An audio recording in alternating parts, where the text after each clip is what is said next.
Jim Acosta Row, White House restores CNN reporter's pass. The White House has restored the press credentials of CNN reporter Jim Acosta, less than 2 weeks after withdrawing them over an argument with President Trump during a news conference. The reversal came days after a judge ordered the administration to reinstate the journalist's press pass. Announcing its decision on Monday, the White House also issued rules governing future press conferences.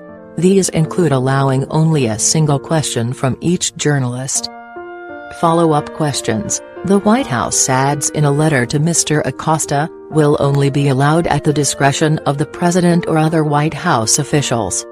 The letter warned that further action against Acosta will be taken unless he follows the new rules. Mr. Trump has threatened to walk out of future press briefings if reporters do not act with decorum. Reacting to Monday's decision restoring his pass, Acosta said he was looking forward to returning to the White House. How did the row begin? During the 8 November news conference, a White House intern tried to take the microphone from Mr. Acosta as he attempted to ask the president a follow-up question. Mr. Trump called Acosta a rude, terrible person and the reporter was barred from entering the White House a day later. CNN filed a lawsuit to have Acosta's pass restored, and was joined by other media organizations in their efforts, including conservative-leaning Fox News. In a preliminary ruling on Friday, a Washington, D.C. judge said the administration had not provided sufficient justification for the revocation, and Acosta's constitutional rights outweighed the White House's right to have an orderly news conference. Saving face. Analysis, by Anthony Zurcher, BBC News, Washington.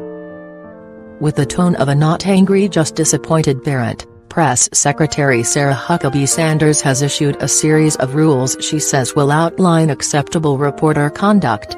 The rules, of course, are open to interpretation. Which reporter will be the first to try a multi-part question? Who gets to determine what constitutes a proper follow-up? If this is how decorum is restored in a White House where the president himself tells journalists they ask stupid questions, the holes are big enough to drive a truck through. Mostly this appears to be a face-saving way for the administration to back down from a legal fight it wasn't likely to win. The White House made its point, and reporters may think twice before pressing Sanders, or the president, quite as hard with their questions. For press freedom advocates, this could be a chilling development. For the president's supporters, who celebrate his enemy of the people rhetoric, it's a welcome first step.